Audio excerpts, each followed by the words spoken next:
Hello, everyone. I hope you all are keeping safe and being with your loved ones, your family, um, thinking well, eating well, having a balanced mindset is very crucial. It's important for this current scenario, and you would be able to get through it triumphantly. Of that, I am very confident. So I bless you all to have a profound equipoised mind, and may you stay safe and get vaccinated as soon as possible. That is there as well. So let us head on to the video. So welcome to part 2 of Secrets of Sunny Bhagwan, or the planet Saturn. So last week we were just broaching through the surface of one of the secrets. So this is another version this week. So I'm thinking a 5-part video series, as I've mentioned, this being part 2. I'm trying to push out a video every week. So today is one of that. And I would have to admit that today's video would be a bit more technical than the previous weeks. So please bear with me, and we will go through it together. Please leave comments after the video. You may watch this video as many times as you want, as it takes you to make sense of it, to comprehend the nuances of this particular secret. So good or bad, just leave a comment and we will take it from there. Now, last week, we saw the same Kala Chakra, which is the wheel of time. Kala is time, chakram as in the both are actually Sanskrit words. So chakram, very easily we can point it to being a wheel. So we take the South Indian Vedic chart structure as a wheel. I mean, I know it's a square, but the movement of planets around the Earth as it goes through the orbit is almost circular. It is actually an ellipse as it goes through the solar system, but yeah, a circle is more closely linked to a chakram than this particular square, but we make it as a square because it's easy for us to work on angles and numbers. Anyhow, what this chart shows is the ownership of houses, which particular planet owns a particular house. For example, this house here is Aries or Mesham, and it's owned by Mars. And you can see at the opposite end here is also Mars. This is Vrichigam or Scorpio, right? So one is a fiery aspect of the house. Again, Mesham is like a forest fire, right? Over here, this is not a fire house. This is more of a water planet, or a water house rather. So Mars, being a fiery planet, doesn't really sit well here. So it is a calm planet of Mars here versus a Mars at Aries. As you can imagine, Mars is a fiery planet. It's a red planet, and this is a house of fire, right? And it's also a movable house. So naturally, Mars loves to be in this particular house, so it grows in its power, as opposed to this, where it sort of diminishes its strength, its power. Anyway, moving on, we can see that Venus owns 2 houses, Mercury, Jupiter, and Saturn.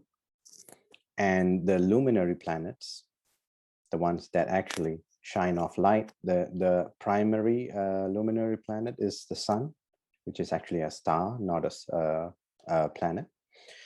The Moon reflects the light of the Sun, but the Moon is special in the sense that it can grow and shrink, as in a waning moon, waxing moon, half moon, full moon, and no moon. No moon, as we call it, Amavasa in Tamil. Full moon, as in Paurnami or Purnima in Sanskrit. So ownership of houses, this is the way. This is the way it is structured. Particularly for this secret, we are going to focus on these 4 houses here.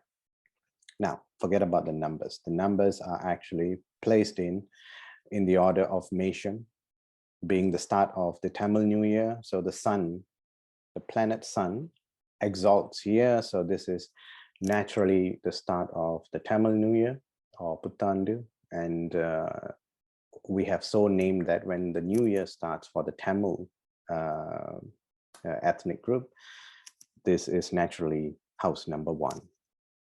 Right, and that's the start of the year, and your prospects takes on a new shape at that time.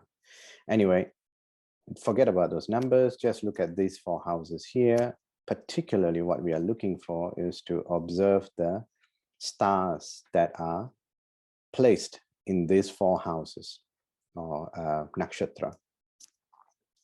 We know that there are 27 nakshatras, like Ashwini, Bharani, Rohini, Ailiam, yes.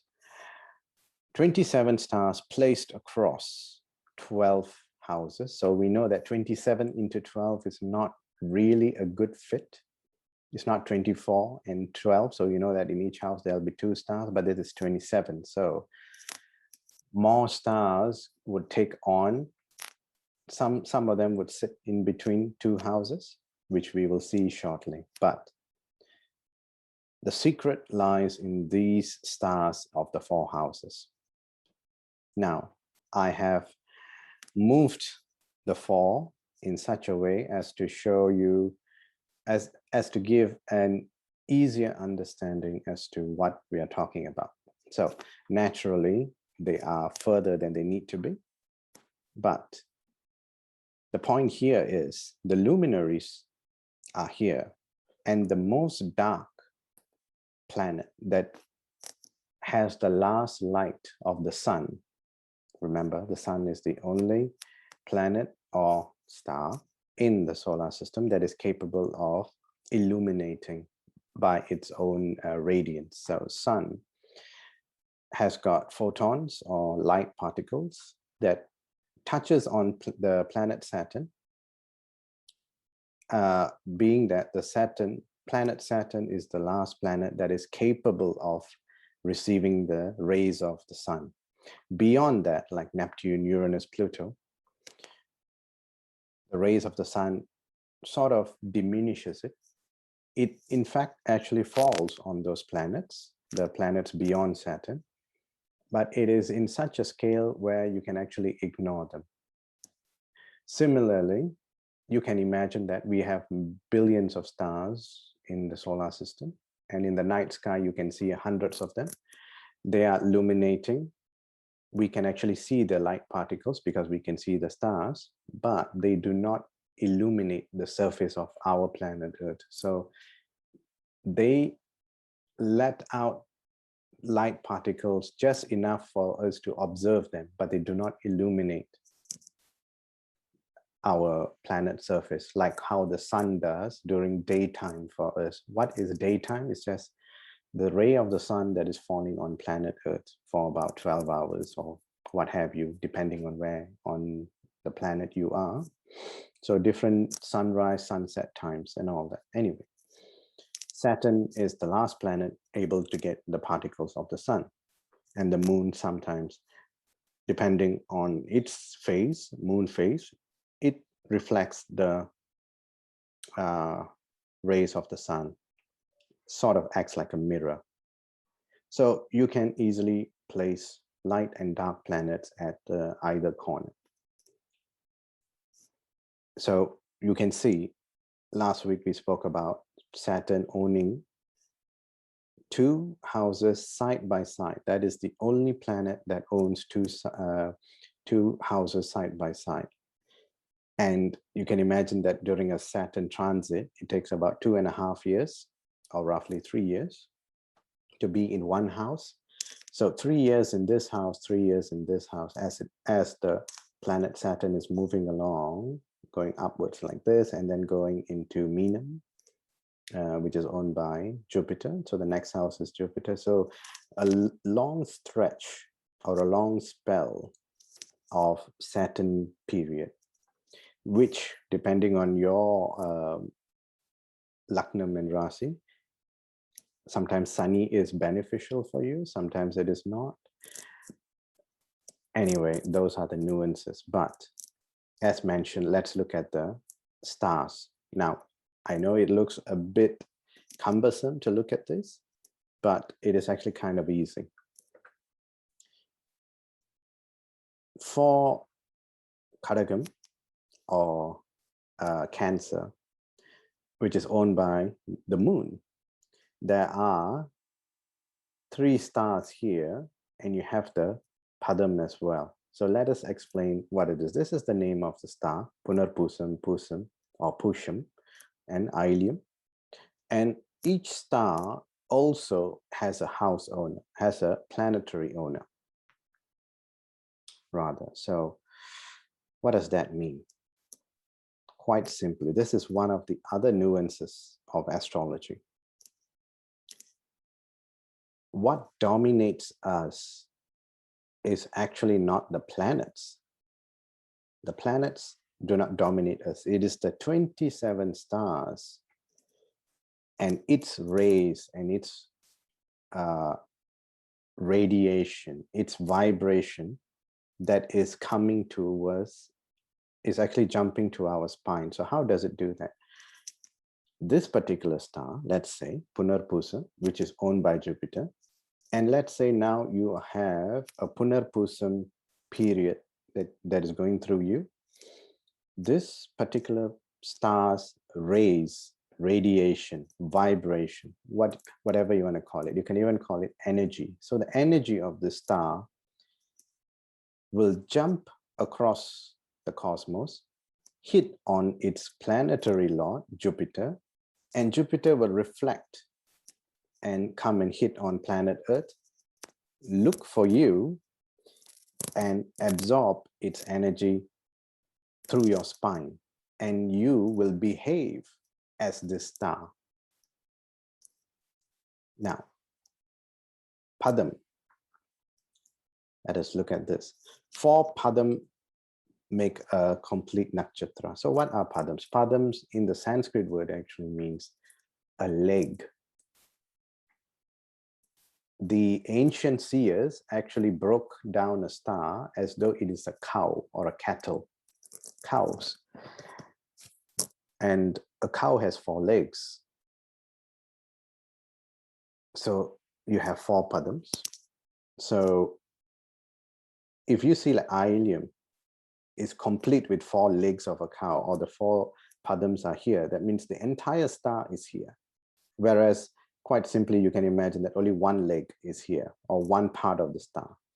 In another way to actually think about Padams is like you have a complete star as a circle, and you're breaking it down into 4 equal parts, 25% each part, right? So you can imagine that since 1 Padam is here, that means in the previous house, which is Midunam, Punarpusam has 3 Padams. So I'm not showing Midunam here. We are just going to Kadagam and Simmam, and Magaram and Kumbham here.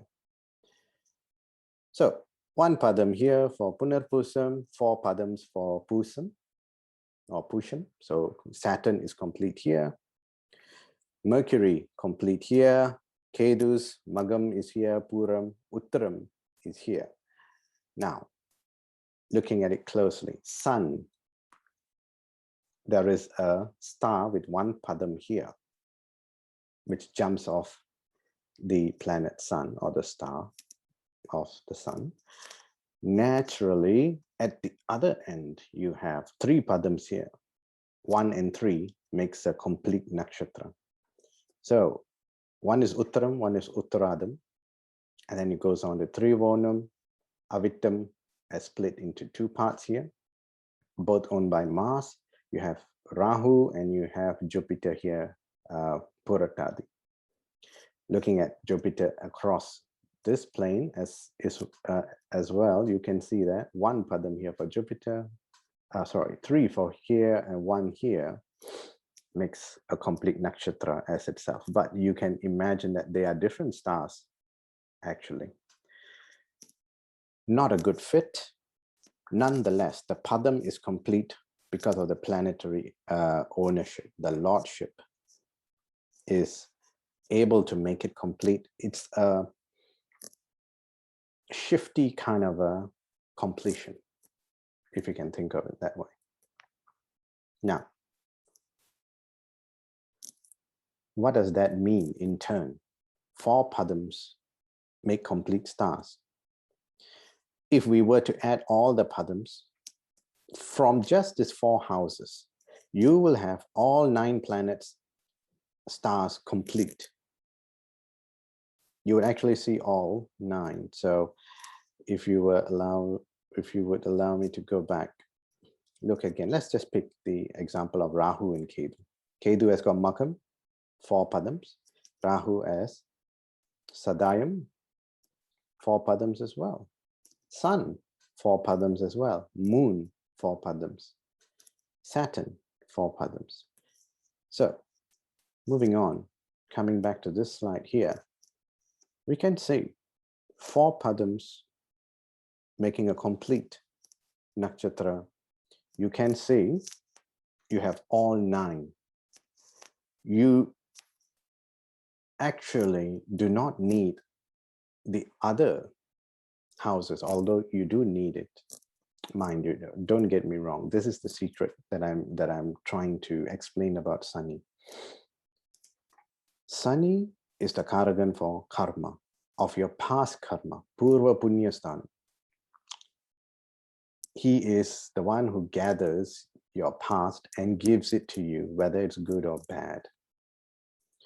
But we being in the Kali Yugam, so naturally you can imagine that we have more bad debts to settle. So Karagan for karma is here, and the luminary planets is here, which Sun is also known as the king or father. Moon is the queen or the mother. So you have father and mother here.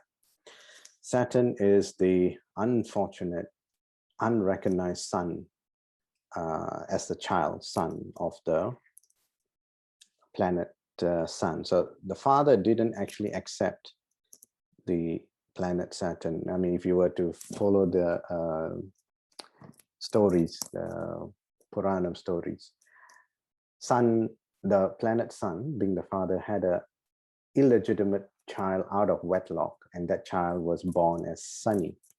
And he was born very gruesome looking, with crooked arms and legs. And he was raised by his mother is actually not the moon. His mother is actually the shadow, or Chaya Devi, as per the story. So when he has grown into age where consciousness was kicking in and he's able to recognize and form languages and words, so you can imagine that he was hitting puberty. So when that happened, the mother, Chaya Devi, naturally told the son that his father is actually the sun. And excitedly, he went to meet the father. The father renounced him very, very angrily, dejected at the proposition that he is the child. And what the planet Sun did was to kick him at his knees. So that is the part that is part of the story. That's why when Sunny period happens, his Sunny in turn, because of revenge, he will hit you at your knees to slow you down. So Sunny is a slow planet.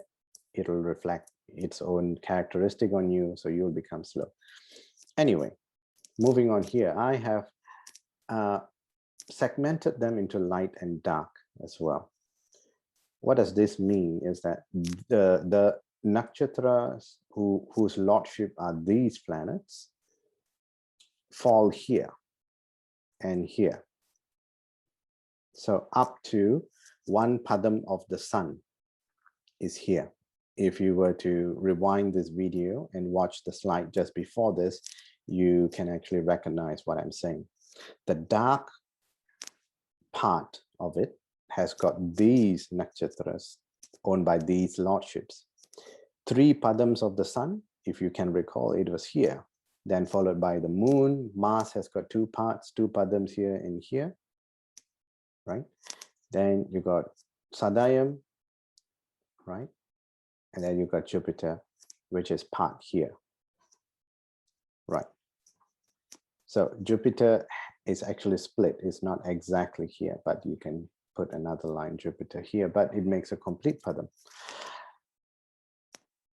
Now, another nuance here is that Jupiter's star is here, Punarpusam. Mars is over here, Avitam, right? And Mars naturally exalts here, Jupiter exalts here. Sun has got 1 padam here, and this is its own house. All right, so I am actually talking about the padams of the stars. Stars, rays of the stars jumping onto the planet ownership, which is this its own type of vibration, and then jumping off to you, up to your spine, that is. So you got 2 exalted planets. You got 1 which is in its own house, so it's a bit more credible. It is a bit more powerful and comfortable to be in its own house, such as when we are in our own house, we are a bit more comfortable. So such is the case for the planet Sun. Look at where Saturn is. Saturn is in the light part of it, which is with the moon, right? But the moon is not a constant kind of a light-giving entity. It grows and shrinks, like I've spoken about previously. So Saturn's characteristic depends on where the moon is placed during your birth chart. Of course, that becomes your Rasi house. But if you have Amavasya moon, you can imagine that naturally, Amavasya moon means that your mind is near zero, in the sense that you have no sense of confidence, you have no sense of ambition, your mind is weak, you do not seem to be able to handle situations in a more dignified, confident manner. So you scramble away from problems. The only planet that grows and shrinks, as we mentioned, is the moon, and the moon represents very, very neatly the mind. That's why Rasi house, the house where your moon is placed, is crucial.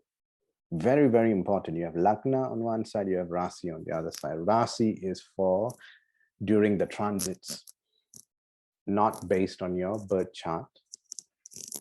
That is why when Ashtama Sani happens, we will look 8 houses away from your moon house, from your Rasi house, not your Lagna house, from your mind, because Ashtama Sani is supposed to give you heartache and stress to your mind. Anyhow, Saturn is nicely nestled and placed itself here in one of the house of light, one of the luminary houses, Kadagam. You have Ketu over here. Ketu is one part of the dark planet. So let's look at the dark planets. You have Saturn, Ketu. Mars is half and half. It's a half dark planet, and you have a natural malefic here as well. But the worst, the 100% malefic dark planet or a shadow planet is Saturn. 75% Rahu, 50% Mars. Ketu is 25%, 75% good, because Ketu is the tail of the snake, tail end of the snake, not the head end, not the head part which is capable of poisoning you, of biting you and poisoning you. This is the tail part, so which is a bit more content, a bit more calm. Ketu reflects on who is sitting next to him. So he takes on that character of that planet. Now, all that is fine. So what does all of this mean? Luminary side on the right, dark side on the left. We are in Kali Yuga, right after the Kurukshetra war of Mahabharata, when Krishna declares the new kings of Hastinapur, right, the Pandavas, and he declares, Krishna declares the war is over. He also states that the next epoch, Kali Yugam, has started. Kali Yugam is the part where, of course, Kali means darkness, shadow, and also it's the point of time where Rahu and Ketu actually came to existence. Rahu and Ketu did not exist in the previous epochs, did not exist in the Tetra Yugam, Dwapara Yugam. They did not come. This 9-planet configuration is actually in Kali Yugam. So now, naturally, you would have heard the stories of Sahadevan being an astrologer himself. Sahadevan was one of the Pandavas, and he is an astrologer. So he is the one who declared when we should go to war, what time, you know, the Muhurtam time and all that. So you can imagine that before the end of the Dwapara Yuga, Rahu and Ketu did not exist. So Sahadevan would have most likely had only 7 planets to deal with. We have Rahu and Ketu to deal with because Rahu, Ketu are the poisons, are the magnifying agents, are the illusions. Rahu and Ketu, they are not real planets. They are illusionary points in the sky where it deals with the points of the moon and the sun, where they cross paths each other, and directly drawing a line from the path in the sky to the surface of the earth. That path is where Rahu and Ketu dominate. Now, again,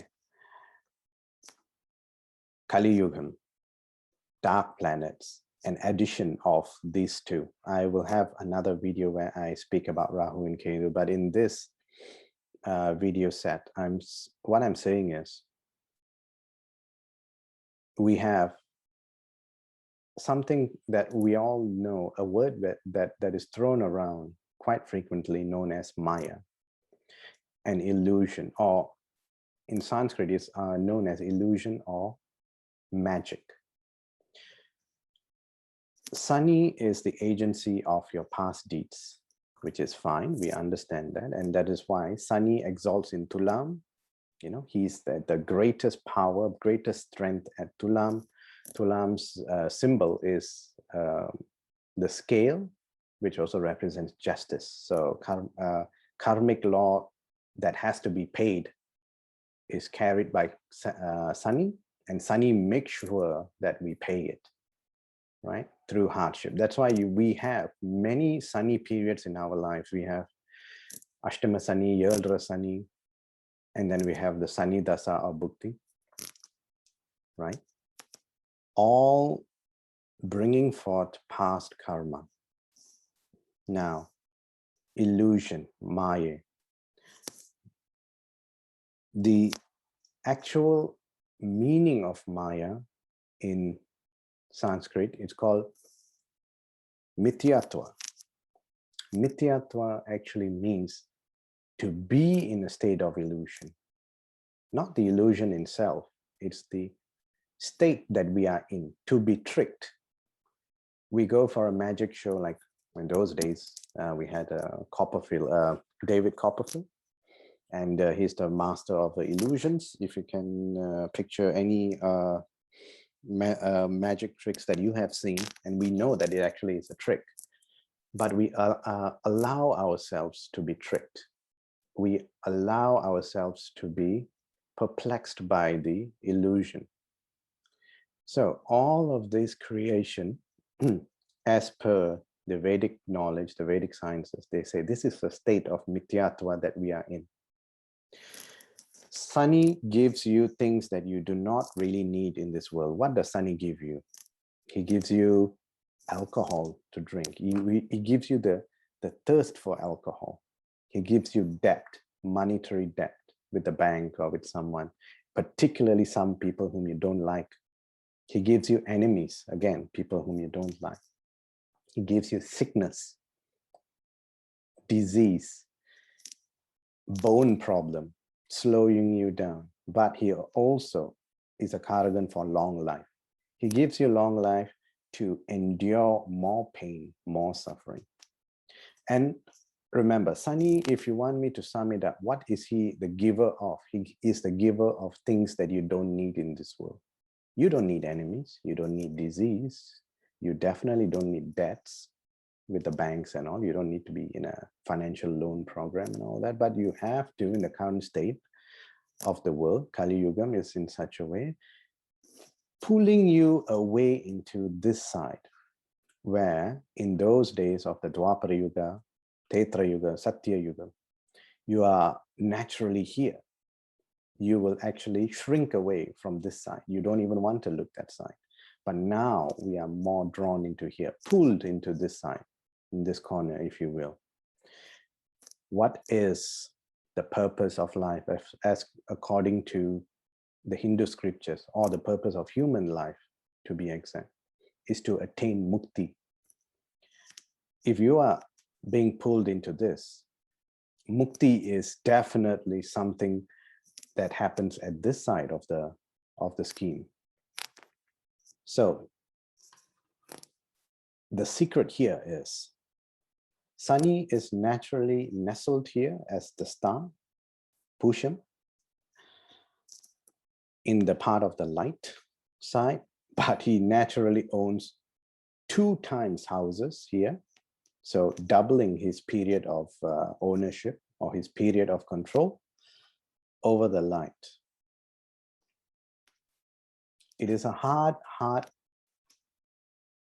thing to do. It's a challenging thing to move towards this side when the domination is so great here. How can you do it? So naturally, you would have to think about doing meditation, surrendering to God, right? And all that. Now, don't get me wrong, Sunny is not evil. He's just the messenger. So you don't shoot the messenger. But then again, he is an indicator of a clock, rather. So saying that this is the time where you have to bear out your past deeds. Most likely they are negative deeds you have done. Too bad, you have to fulfill them. The more you cleanse, the easier it is to go to the light.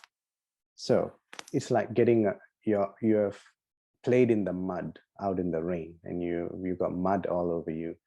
Naturally, you have to cleanse yourself so that you look better, presentable, right? And you look like you are moving towards the light. You have to cleanse your karma as quickly as you can. I know my friends and brothers, sisters who are going through Ashtama Sani, Yaldra Sani, Midhuna Rasi, Magara Rasi. Oh, I understand. I know the statements you give me, I know you're giving me with full of emotion and weeping sensation. I know you're crying out there, but my only advice is go through it, cleanse yourself, go through the dark times. Sunny is an unforgiving planet. He bears no sense of like or dislike towards you. He's just doing his job, right? Bear with it, you will come out strong. So these 4 houses has got all the nakshatras by all these lordship, complete 9.